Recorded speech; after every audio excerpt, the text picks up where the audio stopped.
રાજકોટ જિલ્લાના ધોરાજીના છત્રાસા ગામ અને સ્મશાન તરફ જવાના મુખ્ય કોઝવે સંપૂર્ણ વરસાદી પાણીના મારથી તૂટી જતા ગ્રામજનોને ભારે મુશ્કેલી સર્જાઈ છે। રાજકોટ જિલ્લાના ધોરાજી તાલુકાના છત્રાસા ગામનું એકમાત્ર સ્મશાન ગૃહ છે।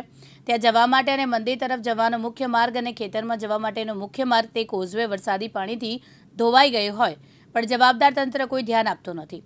અનેક વખત રજૂઆત પણ કરી, નિર્ભર તંત્ર કોઈ ધ્યાન આપતો નથી, એટલે તૂટેલ કોઝવેનું ધોવાણ તો થઈ ગયું, તંત્ર દ્વારા રિપેરિંગ કામ કરવામાં આવી રહ્યું નથી। તેથી આ મુખ્ય સ્મશાન તરફ જવા માટે બીજી તરફ ફરીને જવું પડે છે। તેને લઈને ધાર્મિક લાગણીઓ પણ દુભાય છે। વરસાદી પાણી હજુ પણ નીકળશે ત્યાં પુલ આખું તૂટવાનો પણ ભય છે। ત્યારે છત્રાસા ગામ નજીક આવેલ એકમાત્ર સ્મશાન છે તે તરફનો કોઝવે તૂટેલ હોય અને મસ્ત મોટા ખાડાઓ પડે તેને ખેતર કે અન્ય માર્ગ તરફ અને સ્મશાન વિધિ કરવા માટે લોકોને મુશ્કેલીઓ સહન કરવાનો વારો આવી ગયો છે।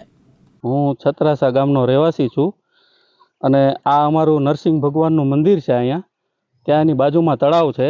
તળાવને બાજુમાં રસ્તો છે એ અમારા ગામને જોડતો રસ્તો છે અને આ રસ્તો અમારા ગામથી સ્મશાન સુધી પણ જાય છે। એટલે ગામમાં કોઈ એવી અઘટિત ઘટના ઘટે તો આ રસ્તો અત્યારે સદંતર બંધ છે, તો આપણે કઈ રીતે એને સ્મશાને લઈ જવા, કોઈ ગુજરી ગયું હોય તો માનો। પછી આ રસ્તો અમારી વાડીઓમાં પણ જાય છે। આ 2-2.5 વીઘા જમીન સાથે આ જોડાયેલો રસ્તો છે। તો અત્યારે ખેડૂતને ટ્રેક્ટર લઈ જવું, કોઈ ખાતર લઈ જવું તો એ કેવી રીતે લઈ જઈ શકે? અને તંત્રને વારંવાર રજૂઆત કરવા છતાં અહીંયા આવી અને મીઠા જવાબ દઈ જાય છે અને આ થૂકના લોંદા ચોંટાડે એવું કામ કરીને વહી જાય છે। બરોબર કામ થતું નથી। આમાં ઓછામાં ઓછું 15 થી 20 લાખનું બજેટ હોય ત્યારે આ પ્રશ્ન સોલ્વ થાય એમ છે અને પાકું કામ થાય એમ છે। થોડુંક તળાવ છલકે એટલે આ બધું ધોવાઈ જાય છે અને હાંધા જે કર્યા હોય એ બધું તૂટી જાય છે અને રસ્તો સદંતર બંધ થઈ જાય છે। જો આને આ પરિસ્થિતિ રહી તો ભવિષ્યમાં આ તળાવ પણ તૂટવાની શક્યતા પૂરેપૂરી છે અને નીચાણવાળા ગામ છે જે અમારા જાપોદર, નરડી, એને પણ જોખમ ઊભું થઈ શકે છે। તો આમાં આજુબાજુ માણસો પણ રહે છે, રેસિડન્ટ પણ છે, એને પણ જોખમ ઊભું થાય।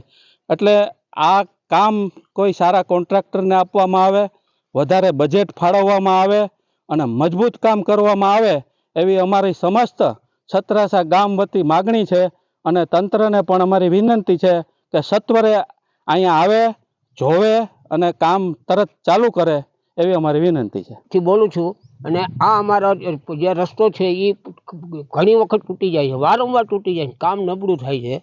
તો જો સારું થાય તો આજુબાજુના ગામડાને પણ સારો લાભ થાય અને અહીંથી બાજુમાં 8-10 ઘર રહે છે એના ઘરમાં પણ પાણી ઘૂસી જાય છે।